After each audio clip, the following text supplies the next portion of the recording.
We are bringing back the Royals on this week's episode of the OHL podcast. And if you're too young to know who the Royals are, Google them, okay? The Cornwall Royals.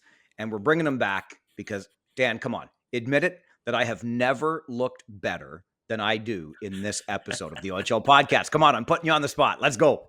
Hey, I won't challenge you on that. You look like a prime Dale Hawerchuk. Well played, well played. One of the many greats, Doug Gilmour being others, John Slaney. We could keep going up and down that list. Heck, Mark Crawford, Stanley Cup winning coach, also coached the Cornwall Royals. Anyway, if you're not watching on YouTube, again, I will question your life choices. Thanks for consuming the audio of this podcast, but we also have a YouTube channel, and that's where you will see me decked out in my brand spanking new, gifted to me from a colleague at the Kitchener Rangers game this weekend, Cornwall Royals jersey. He even personalized it for me. It's got my name on the back, and I'm old enough to have played for that team, okay, if I could actually skate and play hockey, but that's a whole other story. Thanks to my buddy Jason Hagholm, who calls games on Rogers TV in Kitchener for the Rangers, who just out of the blue said, I got something for you in my bag when I got to work today. And he pulls out the Cornwall Royals jersey. Dan, I'm not joking about how strongly I want this market back into the Ontario Hockey League. Well, I think if I could gift that to you, Farwell, I would. Them and, you know me, Belleville, those two they have to come back. Well, it's funny you should mention that because that is on my mind as new OHL Commissioner Brian Crawford seems to be doing some empire building. It sounds like expansion is all but inevitable. And at some point, I mean, if we're moving in this direction, then let's just keep moving in this direction. And when, I will emphasize, when we bring Belleville back into the Ontario Hockey League, it'll make a perfect fit with Cornwall being up there, Belleville, Kingston, Cornwall, Ottawa. We're putting together a nice little road trip, a nice little division up there, Commissioner Crawford. And the reason I bring up Belleville is because I think, with some other news we'll share in this episode of the OHL podcast, that market may become available once again to the Ontario Hockey League. When? I don't know, but hopefully in the lifetime of this podcast anyway. And Dan, I know you've got the familial roots. The Mahar family tree runs deep in the Quinte region of Ontario. It does, yeah. And you know, if you had the vintage gold Bulls jerseys, the Royals, throw the Pete's in that division, Oshawa, and those Barber Poles, you have the best jersey division in hockey. Bold. That's bold based on the jersey and logo conversation we've been having of late. And I don't know, I think we might have to let our listeners and viewers mature a little bit before we go and start sharing the stories of our bygone days, Dansky, when we would hop in the car and go through Belleville, Kingston, and Ottawa following junior hockey. We had ourselves some times. Oh, some of the best trips you'll ever go on. But you're right. Like the viewing audience might not understand some of the tales of those trips. So.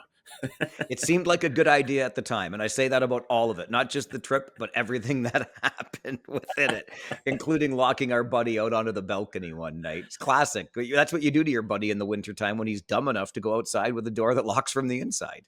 It was only minus 35. It gets a little cold in Quinte region, so what?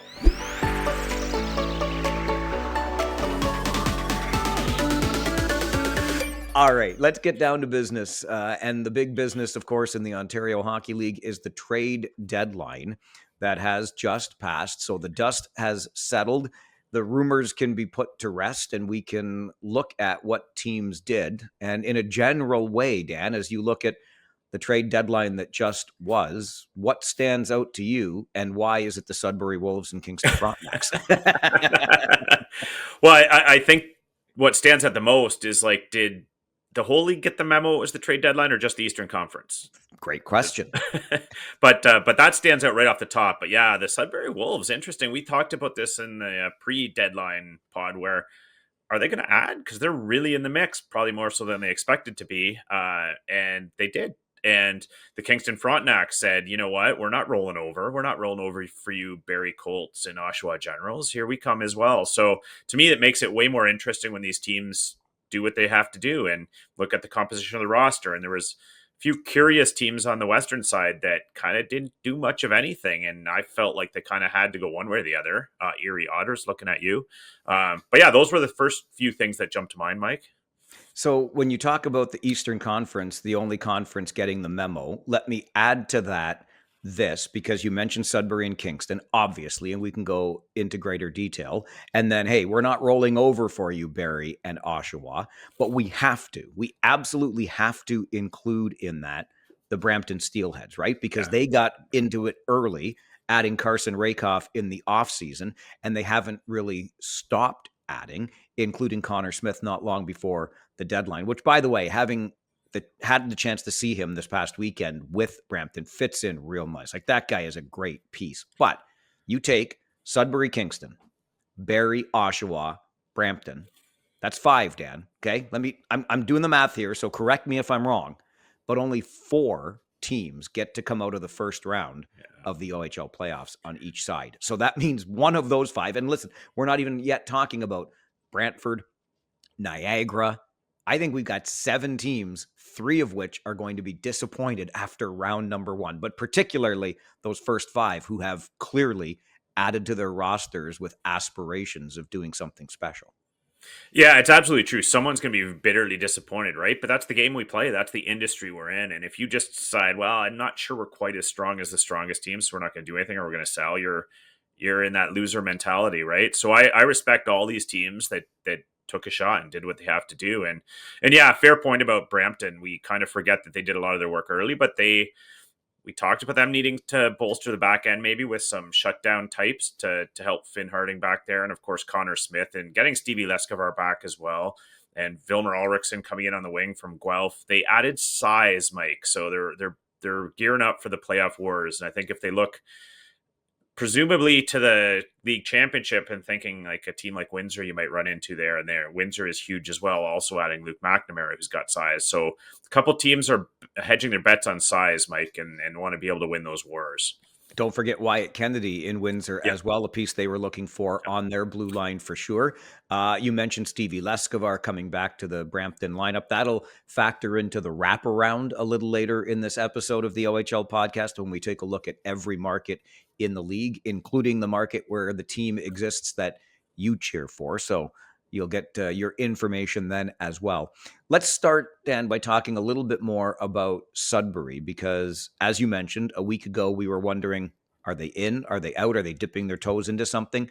Let's not forget that obviously they paid a pretty big price to get Henry Muse over there. And look, they're in the mix. Before the deadline, 6 points. 6 points separated first through sixth in the Eastern Conference. So clearly teams legitimately think they have a shot at this. But this is a team in Sudbury where one of their biggest stars, Quentin Musty, was holding out at the beginning of the season requesting a trade. And everybody, including yours truly, expected that at some point he would be traded. And that did not come to pass. Instead, the Wolves add and say, hang on, Barrie, hang on, Oshawa, hang on, the rest of you. We're not rolling over. Well, yeah, what Scott Barney's got out of that team this year is probably made believers of people like Quentin Musty, right? And maybe you come back into that lineup and you look at the addition of Muse. The price was hefty, sure, but relative to some of the other trades we saw, I don't think it was unreasonable at all. Keeping in mind, Henry Muse is a 2006 born, so you could get another year as well. So I think that team now is loaded for bear in terms of on paper they could contend with anyone. And I think that waiting towards the end to get Muse, maybe that stabilized the price.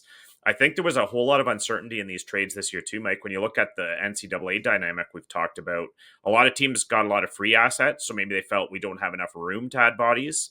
But you also have to worry about, do some of the 19-year-olds leave next year because they have NCAA options? So there was a lot of uncertainty in the trade market this year, and it factored into maybe what we saw go down. But I think Sudbury made some really shrewd moves, and would you want to face them? No, absolutely Okay. not. And they've been scoring. They put up a 10 spot on Kingston just this past weekend as well. And Musty, welcome back to the lineup with 5 points as he returns from injury. So I guess he's good to go. And speaking of Kingston, that's the other team I wanted to touch on, because for my money, Dan, the biggest surprise. Look, this was a team that made it clear that it was in the bidding for the Memorial Cup a season ago. So that would suggest that the Frontenac's year was last year, and all of a sudden it's this year. And boy, oh boy, did general manager Corey Cooper go out and make a splash. A total of 19, count them, 19 draft picks out the door in acquiring Will Bishop, Ethan Hay, Joey Willis from Saginaw, and Charlie Schenkel, the goaltender from Sault Ste. Marie. Yeah, and the Saginaw deals, you're bringing in champions, right? You're bringing in 3 players that know how to get it done in the playoffs. Those are huge moves. And you look at playoff tested type players, right? Like you look at an Ethan Hay and you say, well, he's not a huge point producer, but there's a shutdown center that you can play in all situations as needed. Can win the battles on the boards. Joey Willis, phenomenal offensive player, and then Bishop really stabilizes that back end as well. And when you looked at the composition of the Kingston roster, they're an older team. They're one of the older teams in the league and got older with the trade deadline. But that's a GM saying, we've got it. We've built to go for it this year. We're probably not going to be nearly as good next year. Let's not do half measures here. Let's push. So I respect that. They brought in some pieces that they think are going to help them. And again, it didn't work for them last year when they thought they were doing the same thing, bringing in some playoff pieces that it didn't work out in their favor. But that was all experience for those kids. And the Quentin Burnses are a year older. You got Cedric Gendon, who's got something to prove this year in his last year in the league. So again, another team, yet another team in the East that I'm not sure I'd want to face. I think they're so well coached with Troy Mann there. And here's the thing. You've got a team in Kingston that in the history of the franchise, junior hockey in Kingston, they've never won an OHL championship. They've never even won an Eastern Conference championship. You cannot say that Corey Cooper and the Frontenacs aren't giving it their best this year, because you mentioned the championship players that they brought in. That to me speaks volumes. You want to have guys on your team that have been there, done that, and I'm with you. Who wants to face the Fronts at this point? Well, we know it's a league, whether you like it or not. Junior hockey, age matters. The teams that tend to succeed are older teams. And that's why they talk about the World Juniors being a 19-year-olds tournament, et cetera, et cetera. You always hear that. That's because it does matter, especially when you get to the playoffs and those star 16 and 17-year-old players that look really good haven't quite learned yet. They haven't quite added the bulk and body mass to deal with the wars of playoffs. So when you've got a team that is top to bottom, experienced and older, like the Kingston Frontenacs, they're going to be a really tough out no matter who they play. And I think that, like you said, Mike, with Troy Mann behind the bench, they're extremely well coached. That's a professional coach. Who knows what they can do? I have visions of the management staff in St. Catharines with the Niagara Ice Dogs sweating, convulsing as all of this is going on around them, and they resist the temptation. This is a team, Dan, that a few years ago made 27, count them, 27 trades. They made a swap with more than half the teams in the league, and some way, somehow, the Ice Dogs, despite being a top 4 team in the East, resisted the temptation to dive into the trading pool this year. That was probably the biggest surprise, right? Like everybody Right. expected, well, the Ice Dogs they're going to say, hold my beer, right? Well, no, you look at that roster, are they quite there this year? Do they have a lot coming up behind them? And you look at some of their younger players and think, well, maybe it's next year. But then again, you have guys like Kevin He. Are they going to be around? So they've got a lot of balls in the air, and they had to pick a lane. And clearly the lane was not all your eggs in this year's basket. See what you can do. The East is loaded this year. Maybe your year's coming up when you look at some of their young players. So they made that call. We'll see how it works out for them, but they maybe just didn't quite have enough assets, Mike, to really push this year. I wondered if they might have gone the other way and cashed in on an Owen Flores who's having himself a year. And I know how important he is to the Ice Dogs, don't get me wrong, but considering that maybe the eye is on the future, Niagara has already made it clear that they want to bid for the Memorial Cup in 2027 as well. So they might have been able to get even more future ready by moving Flores out, but that would have been a risky maneuver as well. But I wondered if that might have been the case. Possibly. It's quite possible. And the other thing, too, like you look at Owen Flores and how robust is the goalie market. You saw Charlie Schenkel move for a fairly cheap price. I know he's had a rough start in Kingston, but it didn't look like anyone was willing to pay the price for these older goaltenders, even though it's kind of crazy to me because a goaltender can win you a series. So who knows what was going on behind the scenes, but I suspect that was part of the equation there. But who knows? All of those things, these are all the questions GMs are tasked with answering, Mike, and fans can sit back and watch, but they're never easy calls. No, and it's much easier to be the armchair GM like we are on an episode like this of our podcast. So moving over to the Western side, some tweaks at best. Although it appears as though we both like them, the McNamara and Kennedy adds to Windsor, for example. The Kitchener Rangers essentially stand pat, but you alluded earlier to the NCAA ruling, which has allowed sort of free assets, if you will, to show up for teams. I don't think there's a team in the Ontario Hockey League that has benefited more than the Kitchener Rangers, and they add Colorado Avalanche prospect Christian Humphreys in the days leading up to the deadline. But Mike McKenzie, the general manager there, who's been known to make splashes in the past, also stands pat, really quiet. And I don't know that anybody is signaling that they're rolling over or laying down for London. But I guess they're saying, and you look at the top of that Western Conference, Dan, and it's London, Windsor, Kitchener, London, Windsor, Kitchener. It's been that way since the beginning. They're not all that far apart in the standings right now. And maybe those other two teams, Windsor and Kitchener, are saying, hey, we like what we've got, and we'll just take our chances down the road. Yeah, well, both Windsor and Kitchener are teams that are looking a bit to the future. At least coming into this year, they were right with some of the younger players coming into the lineup. So I don't think either of them were willing to go all in on this year and sacrifice that future. So London knows that. They knew they probably weren't going to have a heavy push from their closest competitors at the trade deadline. So London was semi-quiet as well.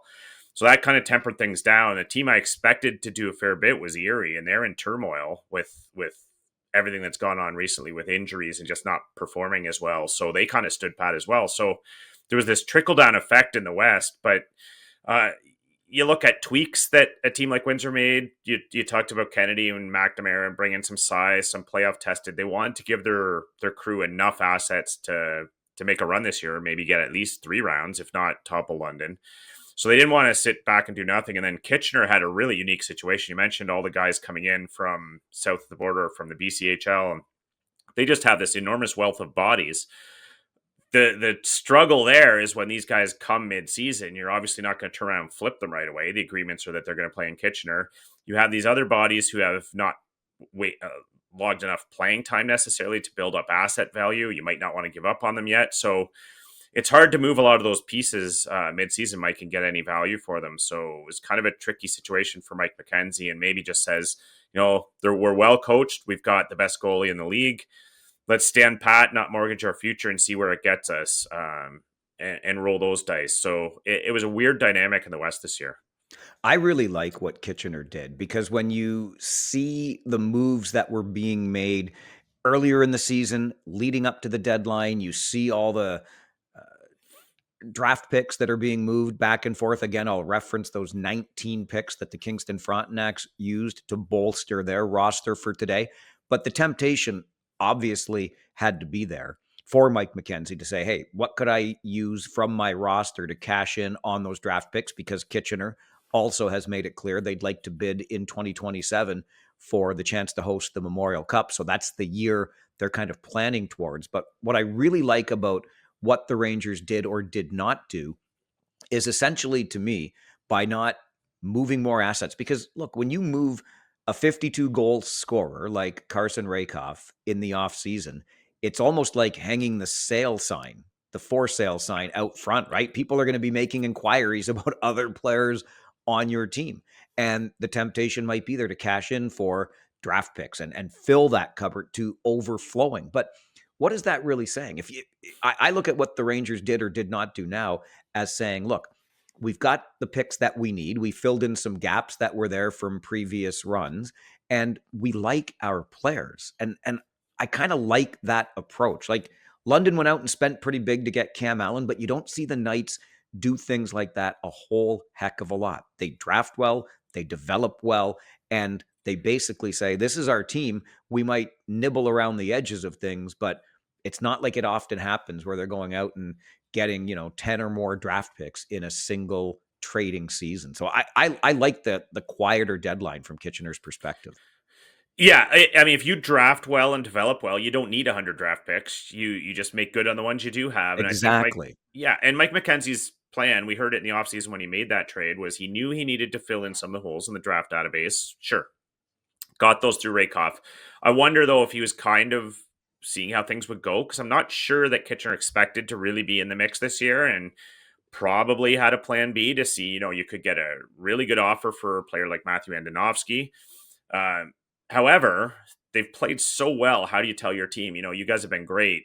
We're moving a bunch of you. So he was really felt like, let's see what we can get with this crew. They've been really good. Let's reward them. In the very back of the minds of some Kitchener folks, I'm sure they're saying, well, didn't this happen last year?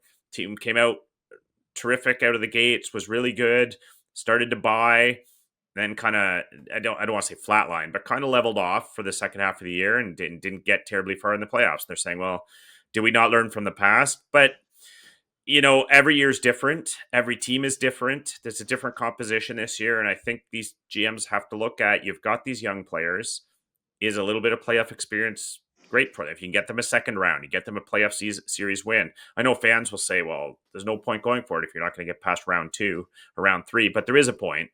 These are all part of the calculus for these GMs. So I think the stand pat is something most would probably agree with in Kitchener.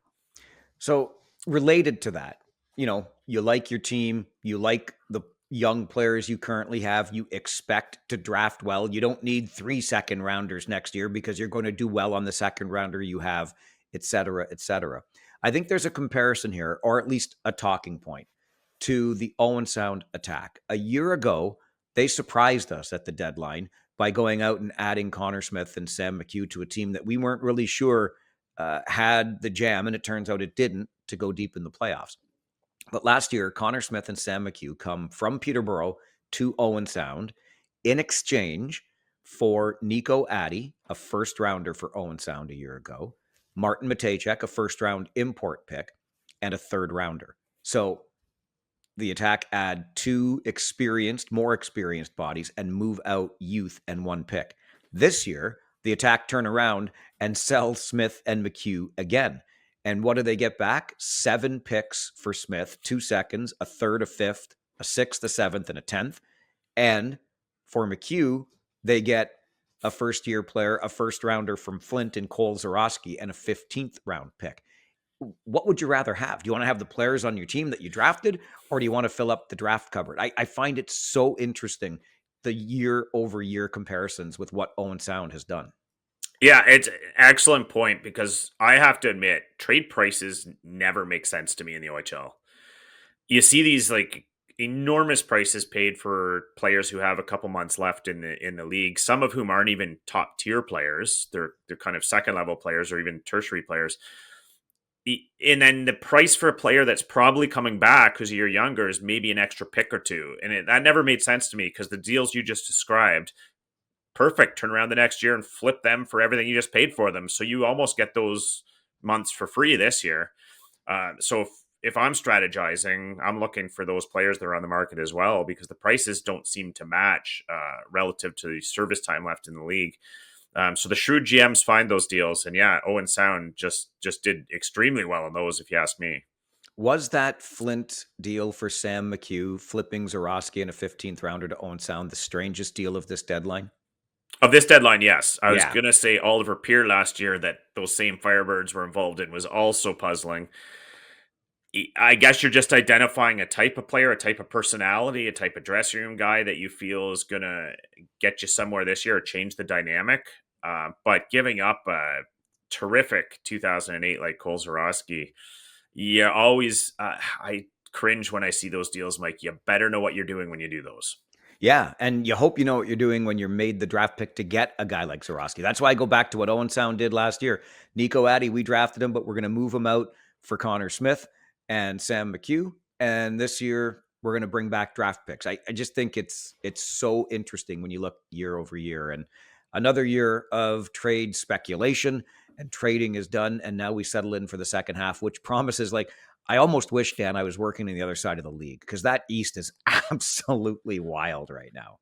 Oh, I would love to. I just can't wait for the playoffs to start over there because it's truly going to be coin toss series is really across the board, Mike. You might get a like a 55-45 or 60-40 favorite in some of those second round series, but what great battles in hockey that will be. Absolutely. And then in the West, you've got the three-headed monster of London, Windsor, Kitchener, and it's a pretty wide gulf there from the third place Rangers on down to fourth place Saginaw as we record this week's episode. Okay, the Bulldogs have themselves a new master, but will there be a new doghouse for the team? And a look around the entire league is still coming up with the wraparound. All of that on this week's episode of the OHL podcast. Playoffs? We're talking about playoffs. Does that sound like Jim Mora? I like to do a Jim Mora every once in a while. Playoffs? We're talking about playoffs? I just hope we can win a game. Anyway, you bet we are talking about playoffs. Get in on the action at DraftKings Sportsbook, an official sports betting partner of the NFL. Scoring touchdowns is key to winning in the playoffs, and you can score big by betting on them at DraftKings, the number one place to bet touchdowns. Ready to place your first bet? Try betting on something simple like a player to score 6. Go to the DraftKings Sportsbook app and make your pick. New DraftKings customers can bet $5 to get $200 in bonus bets instantly. Download the DraftKings Sportsbook app and use code THPN. That's code THPN for new customers to get $200 in bonus bets instantly when you bet just $5. Only on DraftKings Sportsbook. The crown is yours.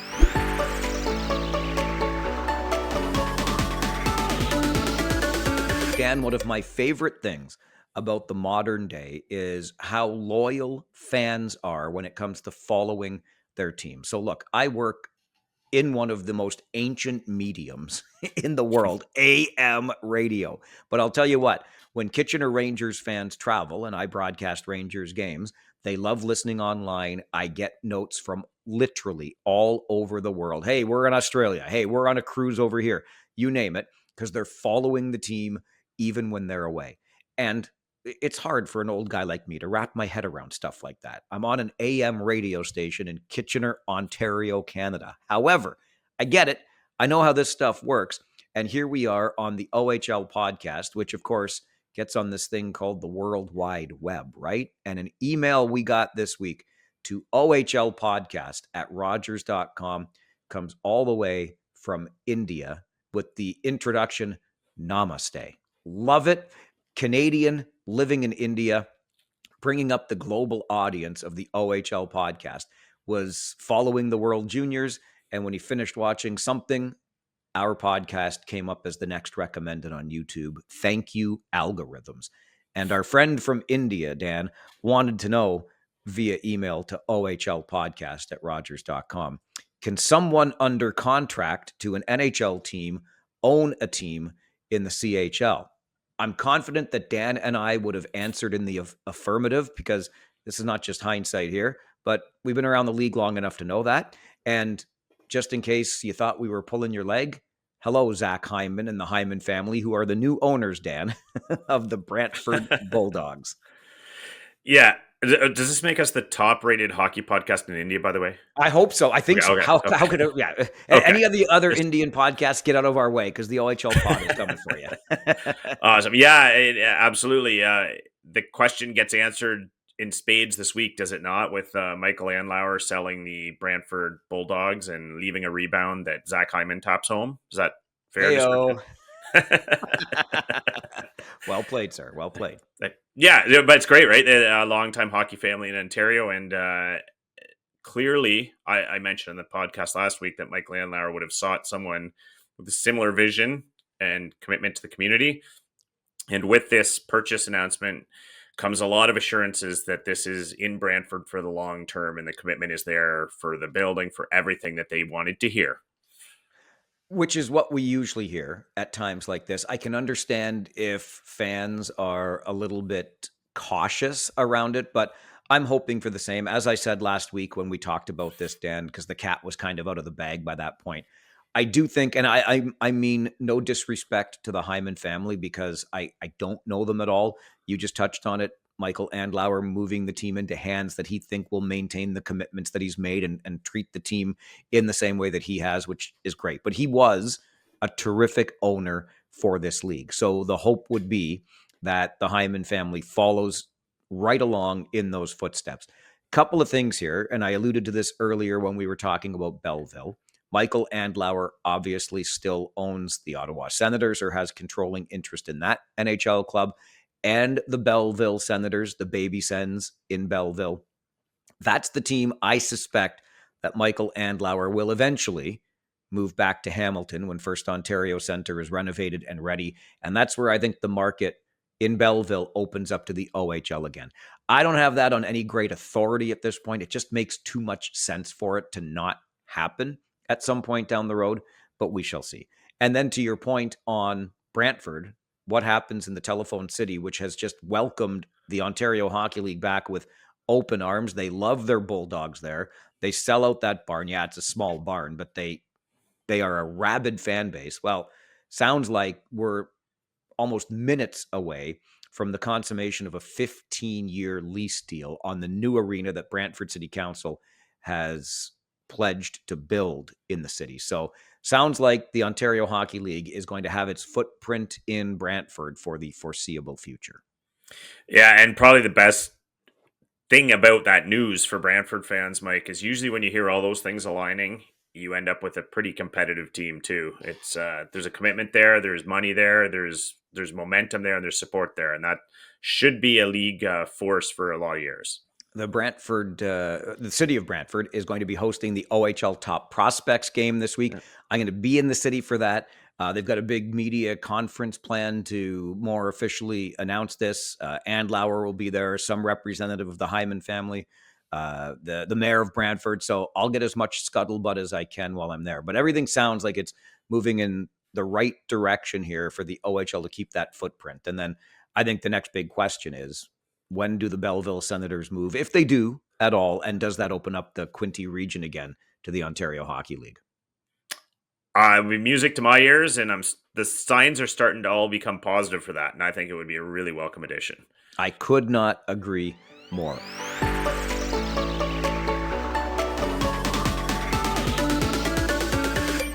We always do have something to say about every market in this league each and every week here on the podcast. A little something we call the wraparound. Dan, you are on Western Conference duty this week. Why don't you kick us off here?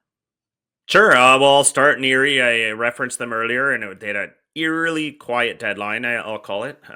For an older team, you expect an older team to maybe make an addition or two, but maybe the injury to Matthew Schaefer raised some flags about whether or not they should spend. Terrific goaltending from Erliden all year, and starting to crack a little of late. So we'll see if we can get a little more offense out of their D.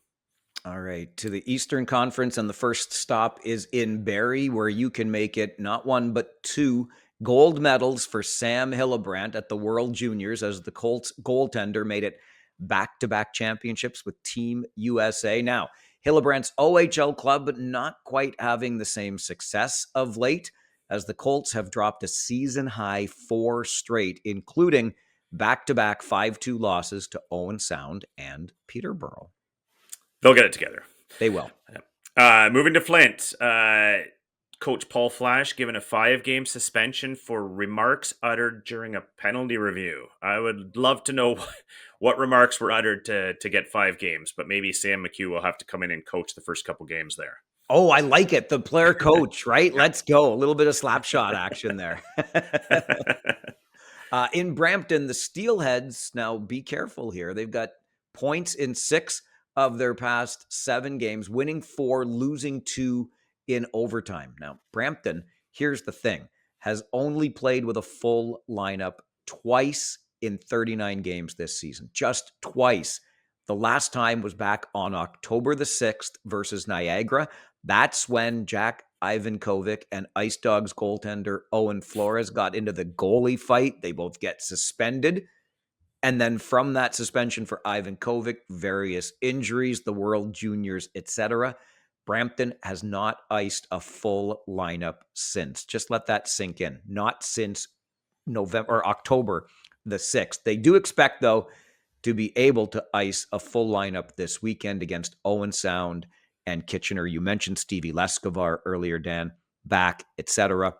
And you think it won't last long in Barrie. I think the Steelheads have turned that proverbial corner. Some poor second or third place team is going to get them in the first round. Yikes. Yes, sir.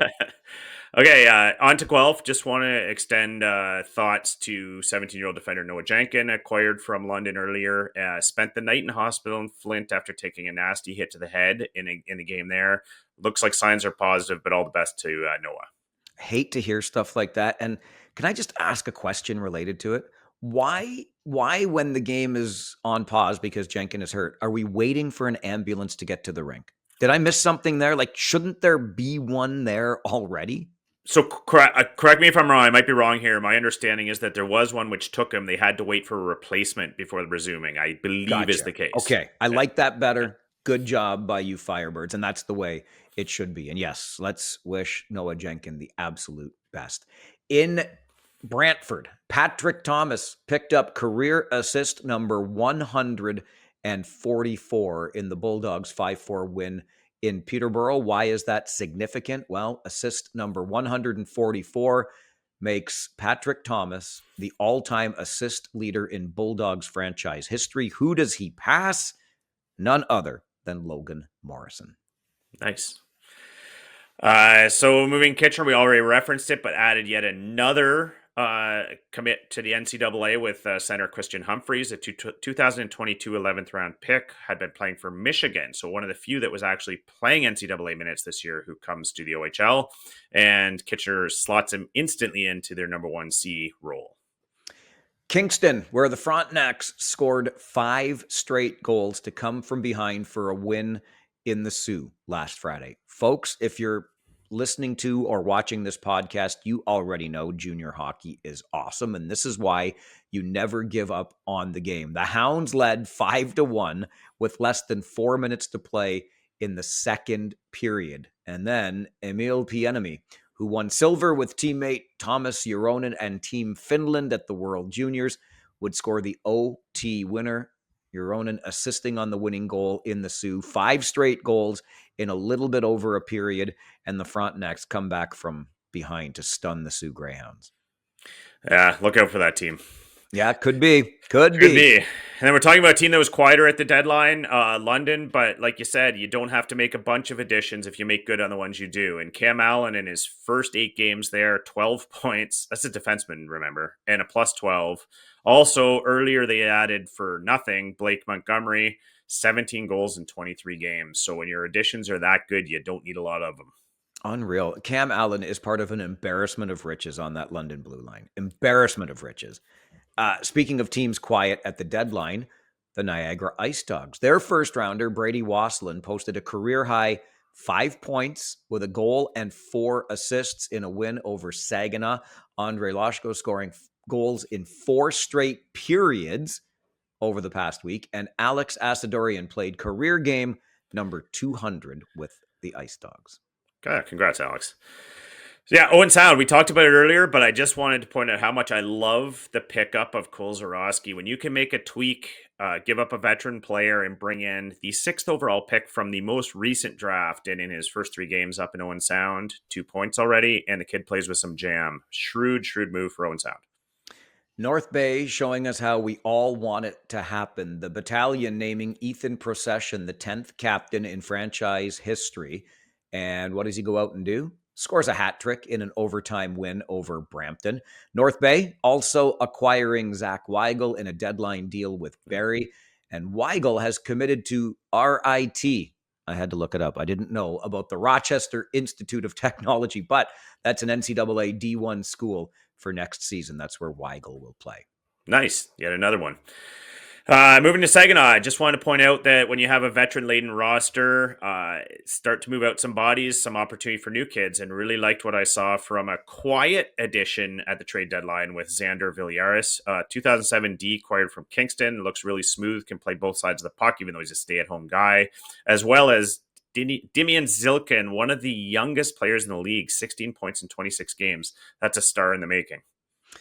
we're talking a lot about the impact of this NCAA rule change, and Oshawa benefits from it as well. 19-year-old Noah Powell joining the Gens, the Philadelphia Flyers fifth rounder, had been playing in the NCAA with the Ohio State Buckeyes, where he had 5 points in 17 games. So an already strong Gens team gets a pretty nice player in Noah Powell. Very nice. Yeah, and speaking of nice players, I love to point out some of these young guys that are starting to blossom, and you're going to hear a whole lot about them. So when we look at the Sarnia Sting, first-round import pick Ruslan Karamov is really starting to figure it out in this league. You look at a player; he's a solid player with a great shot. Posted 2 goals and a big win over Erie this week, and look for him to just take off in the second half of the season. All right. I hate to do this to you, Ottawa. I do. Go easy on me when I'm up there next month, but it's hard to overlook the obvious when it comes to the 67s, and that is it's the record of late. They have lost 6 in a row and 9 of their past 10, including a home and home this weekend with Oshawa. Ottawa currently sitting just 3 points up on North Bay for the final playoff spot in the East, and the Battalion have 2 games in hand. I suspect that will change. Ottawa will likely be the team to make it there, but boy, oh boy, tough times with the barber poles right now. Well, Mike, I'll take a little heat off you because I'm going to do the exact same thing to the Sioux. Just 2 wins in their last 10, a bit of free fall there, and to be expected moving out a veteran like Andrew Gibson. They're looking to take a bit of a rough patch for the next little while to get those assets for the future. But one positive, well, a couple positives. First one, Marco Mignosa having a terrific year, 38 points in 30 games, and they have cornered the market on Brady Smiths.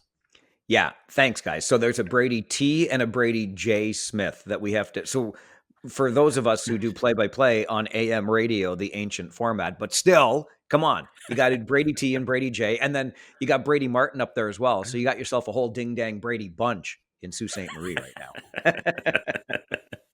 In Peterborough, 16-year-old rookie defenseman Cenk Ula scored his first career goal on home ice. It was during a shootout loss to Brantford. Ula was the Pete's 5th round pick last spring. He is now an OHL goal scorer. Attaboy. Attaboy is right. All right, and moving to Windsor again. So we mentioned getting bigger with Luke McNamara added. This is a big team, but when you look at the import draft, no better example of what it can do for you than Ilya Protas living up to his billing as the top import selection for the OHL this year. 66 points in 38 games. That's an elite 6'5" player, Mike. Man, oh man, when you're that big and you can put up points like that, you are a force for sure. Absolutely. And finally to Sudbury, where we can say, welcome back, Quentin Musty. He misses 15 games in about 6 weeks with a broken hand. Returned to the Wolves lineup with ho-hum, just a 5-point effort, 2 goals and 3 assists, as the Wolves walloped the Kingston Frontenacs 10-6 on the weekend. I would have liked to be at that game, Mike. Why? Because the Wolf would have come down that wire 10 times? 100%. All game. Please, Sudbury, when you build the new arena, we know you've approved it, get a new damn Wolf. That thing is mangy. I'm sure it's rabid by now and not in the good way like your fan base. Enough with the mangy mutt on a wire in Sudbury, okay? Yeah, but the rabies are actually the add to the mystique, right? That's a good point. I think they could still spice this thing up. Have lasers shooting out of its eyes or something like that when agreed. it comes across the ice. For sure. All right, there is your wraparound as we take a look at every market in the Ontario Hockey League. We've got lots more to come, including a record-setting Reid, a record setter lost, and of course, this week's top prospects. Stay with us on the OHL podcast.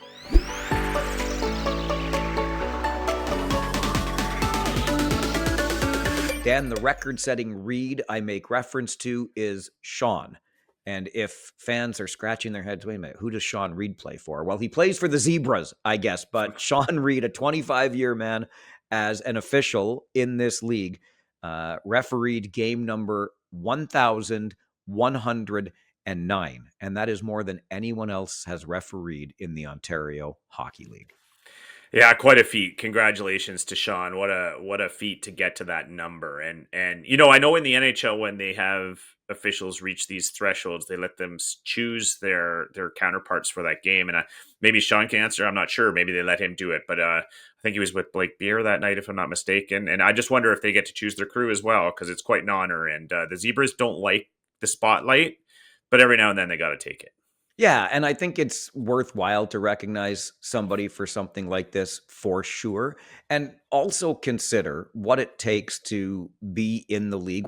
Here's first of all, here's what pisses me off. I'm pretty sure Reeder is still younger than I am, so that's not fair that he can have 1,100 plus games in the league and he's still a young pup, as my former colleague Don Cameron would have called him. But look, it's not easy being an official in this league, and Dan, let's just be honest. You and I were in the same arena twice this weekend, and it was not a great night for the Crews, in my opinion, on either Friday or Sunday in Kitchener. Saturday in Barrie was a little bit better from my perspective. But look, we talked about this on Friday night on our post game show after the Rangers Steelheads game. Whether you liked the officiating or not, and you and I have touched on this before too, Dan. Rarely, rarely does it have a direct impact on the outcome of the game. So these men and women are out there doing their very best. And Sean Reid, I will also add, is one of the best. He manages a game so well. So let's use this as an opportunity to not just celebrate a guy that's done it for as long as he's done it, but remember that these are human beings out there. They're not trying to make your life difficult. We all wish the reviews would go faster. We all wish they made every call exactly right every time. But come on, here's to the people that wear the stripes in the Ontario Hockey League. Yeah, great call. And actually, before we leave the topic, just one other question for Sean Reid.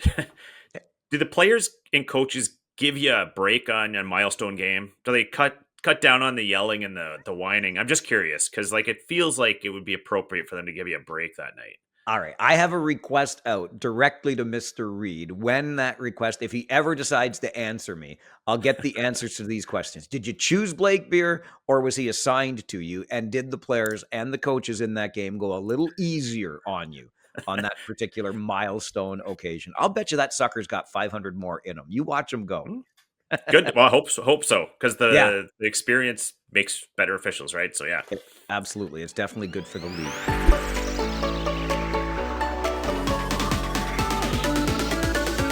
A loss in the league this past week, Dan. And I'm going to give Vince, one of our loyal listeners out of St. Catharines, credit for this because he just sent an email the other day to OHL podcast at Rogers.com with a little notation in the Boston Globe of all newspapers about the passing of Dwight Foster. I felt as though I kind of had the blinders on as a kid that grew up in Kitchener and has followed the Rangers his whole life. And that's the team I broadcast for now. And Dan, of course, you're at those games all the time too.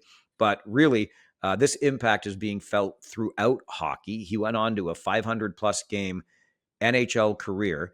And to this day, more than 50 years after leaving the Kitchener Rangers, Dwight Foster still is the all time leader in points and goals scored, and all too young at the age of 67. Yeah, condolences to the Foster family, Mike. You hit the nail on the head. I'm a bit young to have witnessed any of his action in Kitchener, but feel like you did because you've seen the banner hanging there your whole life. This all-time points leader in a franchise that had some pretty great players come through. So that's a pretty esteemed title, a record for him to hold. So yeah, what a loss for the hockey world, and condolences to his family. I was just a wee bit too young as well, so I never got to see him play. Not that I have any memory of it anyway, but I did get the chance, and I just have to share this story because I spoke on the weekend with one of Dwight Foster's former teammates, Don Edwards, who was a goaltender with the Kitchener Rangers. And this just so happened to be at a time when Eddie Bush was the Kitchener Rangers coach. And if you know anything about Eddie Bush, it's that he was let's say a hard coach. Like he was a tough coach to play for, and he made no bones about the fact if you weren't doing something the way he wanted you to do it, you would hear about it. Eddie Bush is is famous for being the coach that was so ticked off one night after a loss by the Kitchener Rangers that he stopped the bus on the way back into town at the Charcoal Steakhouse, which is a famous, well-known restaurant in Kitchener. I would say Would it be 10 blocks? Would that be unfair, Dan? 8 blocks from the rink? Oh, it's at least, I'd say. Yeah, Yeah. it's a solid kilometer and a half, probably, I'm guessing. Okay, so for our American friends not on the metric system, we're talking Yeah. 2-ish miles, give or take. Anyway, mile and a half, 2 miles, kilometer and a half or so. And he stopped the bus there and made the guys get out, grab their equipment, and walk the rest of the way back to the rink. That's one of the famous Eddie Bush stories. You can't do that anymore, coaches, as much as you probably would like to sometimes after a tough loss for your team. So Eddie's the coach. Dwight's playing. Don Edwards shares this story of a game in Oshawa when Dwight, as a rookie, was not getting a lot of playing time. And about 8 rows back behind the visitors' bench, so behind the Rangers' bench in Oshawa, sat Dwight Foster's mom. And she started yelling at Eddie Bush, play Dwight, play Dwight, over and so Eddie, glance here, glance there. And Mrs. Foster would not be quieted. She wanted her son to get some ice time until finally Eddie turned around and, in no uncertain terms, asked Mrs. Foster if she would please be quiet. And I say that as gently as I can. Don didn't give me the exact quote, but clearly there were some expletives attached to it, and Mrs. Foster was told that he was the coach of the team and he will decide when Dwight gets on the ice. So So the hockey parent thing just continues through their careers, right? that's 50 years ago. This is the early to mid 1970s that this was happening. Anyway, condolences indeed to the Foster family, and it's a loss to the hockey world. Again, at 67, it's just too damn young.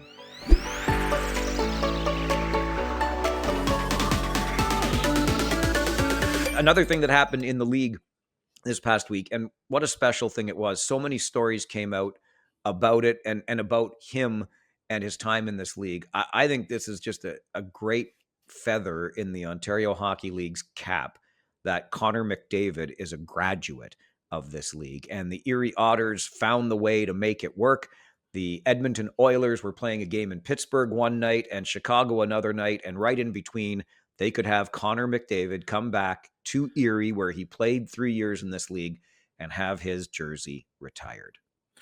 Yeah, and I think for me, Mike, the speech was great. You saw that he gave a great dressing room hype up speech to that crew and reminded them of his time there. But I think the best image I saw about that whole night, Mike, was the lineup of fans out in the cold winter weather waiting to get in. And when a player is able to engage an entire fan base like that, and that breeds a whole generation of fans that are still going to Erie Otters games and will probably bring their kids, you see what these players can do for the league. And, Connor McDavid is going to get a lot of accolades in his career, but probably the biggest impact he'll have is the people he brings to the game.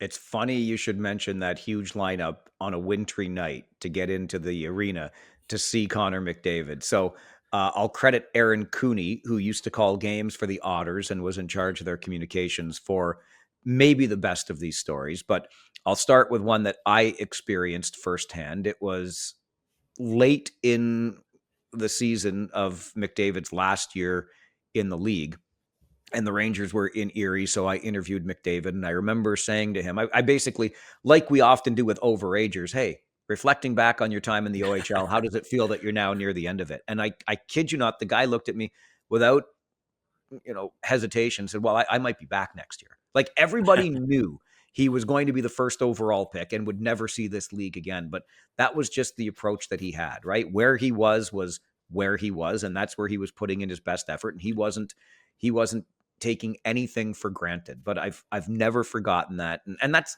the maturity of an 18-year-old who is clearly a superstar in the game of hockey. The late Jim Waters, and you can hear this story for yourself if you go back to the episode of the OHL podcast with Jim Waters, who owned the Erie Otters, told the story of getting involved in the purchase and going through the process of finalizing that deal and going to Erie to see a game. And I forgive me, I'm forgetting, but you can hear the story again if you go back and listen to the episode with Jim Waters of this podcast. I think it was a game, it might have been a practice. Either way, it's a Connor McDavid puck that deflects up out of play. And if you know Erie, there's one side of the arena where there's just a cement wall There's no opening. And the puck goes up, hits the wall, comes down, hits Jim Waters in the head. Jim Waters has to get treatment for a bloodied skull from the trainer in Erie when he's there to buy the team, and superstar Connor McDavid bloodies him. I always thought that was kind of funny. And Jim still bought the team because, he wanted to get into ownership in the Ontario Hockey League. And then Aaron Cooney, who used to call the games, shared a couple of stories on social media, one of which, Dan, you alluded to those throngs outside the arena waiting to get in for McDavid's jersey retirement night. As you can imagine, the autograph hounds were around when McDavid was playing in the league. And one night, Aaron Cooney tried to plan a bit of a backdoor escape for McDavid in Guelph. If you know the arena in Guelph, it's attached to a shopping mall. So it's a very public area, and that's where the visiting team comes in and out.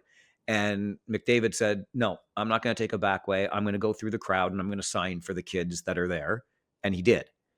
And another time, and this story was just so wild, at one point in the playoffs, for whatever reason, the visiting team, in this case, the Erie Otters in Sarnia, got put into a different dressing room that is kind of outside the main bowl, if you will, of Progressive Auto Sales Arena, where the community rink is. So it's accessible off a main kind of foyer or lobby area.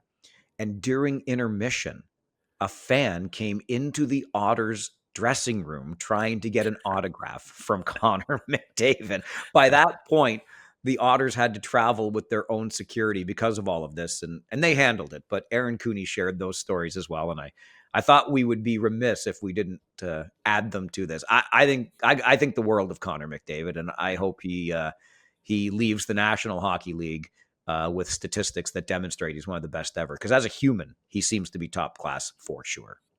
Well, and just, terrific to see an entire community engaged like that. Reminds you of the glory days of the Erie Otters that they're hoping to recapture soon, and have a terrific player right there now in Matthew Schaefer that are honored to wear that jersey, I'm sure, based on who's worn it before. Excellent point.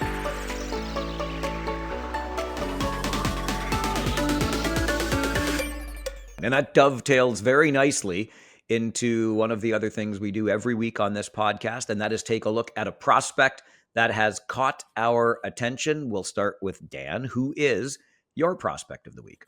Oh, yeah, I'm going to go a little under the radar this week, Mike, because I referenced earlier, I love this time of year when some teams create space and give more opportunities, some younger players that you hadn't noticed. So the Saginaw Spirit, I'm loving the first look I got at young center Carson Harmer, Mike. He third round pick of them last year, didn't get into the lineup for obvious reasons based on the depth they had last year. Getting his opportunity now, starting to take off. Point a game over his last 10 games, Mike. Really liked what I saw from him. You bring up Saginaw. I should have done this during the trade talk earlier, but let me throw it in there because it just popped into my head. I noticed Harmer as well, and obviously with the likes of Bishop and Willis and Hay gone, it does open up more opportunity. Saginaw did hold on to Zane Parekh and Michael Misa, and it's not a foregone conclusion that they'll be gone next year. I mean, certainly possible, but what if, Dan? Let's just play the what if game for half a moment here. What if Parekh, Misa come back to the Saginaw Spirit, and oh yeah, by the way, they just reacquired all of that draft capital. Maybe you're talking Saginaw Spirit making a second run in 3 years towards a Memorial Cup. Well, yeah, it's not crazy talk, Mike. I know some people are going to say it is, and Misa's going to have options, but Parekh, a 19-year-old defenseman sticking in the NHL, that's tough to do. I mean, it's not out of the realm of possibility, Mike. Thank you. Thank you for not calling me completely insane for once, Dan. I'm glad. Listen, you can do it if you want. Send the email, ohlpodcast@rogers.com. But if it happens, then you'll say, oh, I think I heard that from that Farwell guy wearing the Cornwall Royals jersey on the OHL podcast. Okay, I'm going a little bit under the radar on my prospect this week too, Dan. I've mentioned this guy before, maybe 6-8 weeks ago, but boy, oh boy, you look since the beginning of December and you start seeing the trend, in my opinion, going in the right direction for Carson Cameron, a defenseman for the Peterborough Petes. It's not necessarily point-wise, although if you want to look at the statistics, since the beginning of December, he is a +8. Still a -14 on the season, but the trends are in the right direction. And Carson Cameron is doing this while logging big minutes every night, being put in all situations. He's increasing in confidence. You can just see it in his game. The physicality is there. He's jumping into rushes more. Look, he's not the second coming of Bobby Orr or even Zane Parekh, but this guy is quietly going about his business. And as the Peterborough Petes continue to improve as a team and get more and more difficult to play against, I think Carson Cameron is playing a key role in all of that. So I recognize him as my prospect of the week. Yeah, great call, Mike. I'm not even sure how under the radar that is because I guarantee you he is moving up NHL draft lists right now. He's becoming a veteran in a hurry in that city, and sometimes that has really positive outcomes down the road. I have no idea what we're going to talk about next week on this podcast, Dan, now that the trades are all settled, but I'm sure something will catch our attention and we will get the chance to share it. Maybe the Cornwall Royals will announce intentions to return to the Ontario Hockey League. Could happen, right? With you as their owner? Buddy, I'm going to go search the couch cushions right now, see what I can shake out of there. That man over there, his name is Dan Mahar. You will find him on X at his name, Dan Mahar. I am at Farwell_OHL on the X platform. Send us an email anytime, ohlpodcast@rogers.com. Please tell a friend, let them listen, let them watch, like, subscribe, and stay with us every week as we bring you the latest information and entertainment, we hope, about the Ontario Hockey League here on the OHL podcast.